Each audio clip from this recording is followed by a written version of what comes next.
Hello everyone. So our question is, if n is a natural number, then what is the number of distinct remainders of 1 raised power n plus 2 raised power n when divided by 4? So student ये question UPSC से 2025 का PYQ है। Question में क्या given है कि 1 raised power n plus 2 raised power n को अगर 4 से डिवाइड किया जाता है तो कितने तरह के डिफरेंट रिमाइंडर्स पॉसिबल हो सकते हैं यहाँ पे, जहाँ पे n जो है वो एक आपका नेचुरल नंबर है, यानी कि 1 2 3 4 5 6 ये वैल्यूज़ हो सकती है n की। तो चलिए इसको सोल्व करते हैं।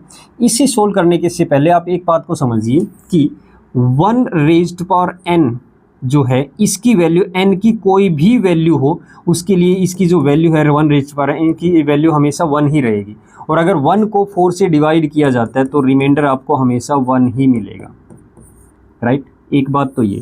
दूसरी बात, अगर हम बात करें 2 रेज्ड पावर n की, मतलब 2 की पावर n क्या नेचुरल नंबर है, अगर 2 की पावर 1 होती है तो उस केस में ये वैल्यू 2 हो जाएगी और जिसे 4 से डिवाइड करने पर यहाँ पे हमें जो रिमाइंडर है वो 2 मिलेगा। लेकिन अगर 2 की पावर 1 से ज़्यादा हो जाती है, यानी कि 2 रेज्ड पावर 2 हो जाती है या 2 रेज्ड पावर 3 या 2 रेज्ड पावर 4, अगर इन्हें हम 4 से डिवाइड करेंगे तो यहाँ पे हमेशा रिमाइंडर जो है वो 0 आएगा, क्योंकि 2 रेज्ड पावर 2 4 बन जाएगा जो एग्जैक्टली डिविजिबल होगा 4 से।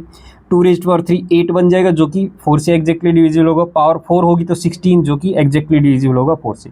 तो कहने का मतलब 2 रेज्ड पावर n के केस में यहाँ पे 2 रिमाइंडर डिस्टिंक्ट रिमाइंडर पॉसिबल हो रहे हैं, 2 और 0। चलिए अब यहाँ पे देखिए, देखो जब 4 से हम 1 रेज्ड पावर 2 को डिवाइड कर 1 रेज्ड पावर n को डिवाइड करते हैं तो यहाँ पे एक ही रिमाइंडर पॉसिबल हो रहा है जो कि 1 है। लेकिन जब 2 रेज्ड पावर n को 4 से डिवाइड कर रहे हैं तो यहाँ पे 2 रिमाइंडर पॉसिबल हो रहे हैं, एक तो 2 और दूसरा 1, तो ये 2 रिमाइंडर पॉसिबल हो रहे हैं, ठीक है।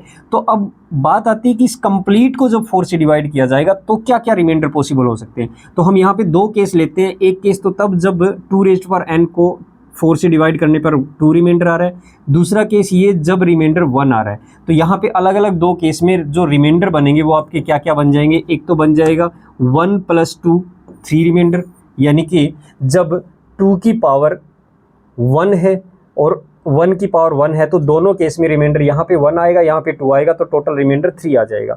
लेकिन दूसरे केस में अगर 2 की पावर यानी n की वैल्यू जो है वो 1 से ज़्यादा है, 2 3 4 5 है, तो यहाँ पे तो 1 ही आएगा रिमाइंडर, लेकिन यहाँ पे 0 आ जाएगा रिमाइंडर, सॉरी यहाँ पे 0 आ जाएगा, तो ये 1 + 0 1 हो जाएगा। तो कहने का मतलब यहाँ पे 2 डिस्टिंक्ट रिमाइंडर है, 2 डिस्टिंक्ट रिमाइंडर्स है। सो आपका आंसर हो जाएगा ऑप्शन सी।